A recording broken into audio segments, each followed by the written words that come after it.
अनंतकोटी ब्रह्मांड नायक राजाधिराज सच्चिदानंद सद्गुरु श्री ब्रह्मचैतन्य महाराज की जय। श्रीराम समर्थ। 27 ऑक्टोबर। परमेश्वराकडे कर्तेपण देऊन काळजी सोडून द्यावी। सर्व कर्तेपण परमात्म्याला देऊन आपण काळजी करण्याचे अगदी सोडून द्यावे आणि सदैव समाधानात आणि आनंदात राहावे। जे जे काही घडते आहे ते परमात्माच आपल्या हिताकरिता करतो आहे आणि आपल्याकडून ज्या क्रिया होतात त्या आपण करीत नसून परमात्माच करीत आहे अशी प्रत्येक गोष्टीमध्ये आणि प्रत्येक क्रियेमध्ये जाणीव आणि भावना ठेवावी।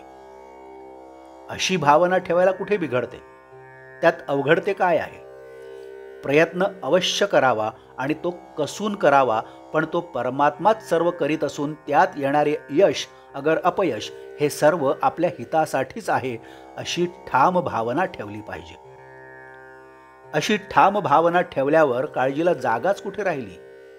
आणि एकदा काळजी गेली म्हणजे आपला आनंद हा स्वयंसिद्ध आहेच आहे, तो काही दुसऱ्या कुठून मिळवायचा नाही। आनंदाला ही काळजी झाकाळून टाकते।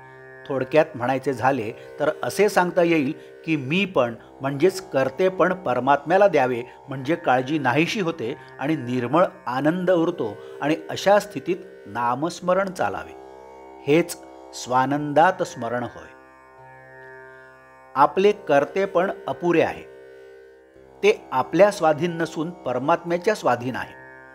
म्हणून सुखदुःखाची बाधा आपल्याला न होता ती परमात्म्याला झाली पाहिजे। आपल्या सुखदुःखाचा नाश म्हणजेच आपल्या कर्तेपणाचा नाश आणि आपल्या कर्तेपणाचा नाश म्हणजेच भगवंत करतो ही भावना होय।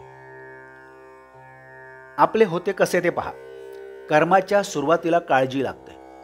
कर्म करीत असताना काय होतंय कुणाला ठाऊक म्हणून काळजी लागते आणि कर्म झाल्यावर शेवटी अरे हेच का फळ मिळाले म्हणून काळजी लागते। याप्रमाणे काळजी करणाऱ्या मनुष्याला सुख समाधान केव्हाच मिळत नाही। काळजी ही वाळवीसारखी आहे। काही खात असताना तर ती दिसत नाही, पण कपडा किंवा पुस्तक खाल्ल्यावर मात्र ती दिसते। त्याचप्रमाणे काळजी आपली निष्ठा कमी करीत असते। त्या अवस्थेत दिसत नाही, परंतु नंतर मात्र ती दिसते। काळजी सोडायची म्हटली तर आजच सुटेल, नाहीतर ती केव्हाच सुटणार नाही। भारतीय युद्धात भगवंताने जिथे रथ नेऊन उभा करावा तिथे अर्जुनाने बाण मारावे। अर्जुनाने आपल्या रथाच्या दोऱ्या भगवंताच्या हाती दिल्या, त्याचप्रमाणे आपण आपल्या जीवनाच्या दोऱ्या भगवंताच्या हाती देऊया। अर्जुनाच्या जागी एखादे बाण मारणारे यंत्र जरी असते तरी काम तेच झाले असते। तसे आपण भगवंताचे यंत्र बनूया। यंत्राला चालवणारी शक्ती आणि यंत्राकडून काम करून घेणारी शक्ती म्हणजे भगवंत आहे। आपण आपल्या मालकावर पूर्ण विश्वास टाकून त्याच्या नामात राहूया। आजचे बोधवाक्य।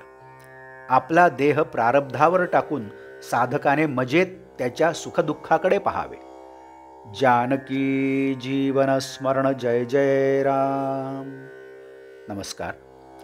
मराठी आणि हिंदीतून रोजची श्री महाराजांची प्रवचने आपण ऐकत आहातच, परंतु कृपया चॅनलला भेट द्या आणि प्लेलिस्ट बघा।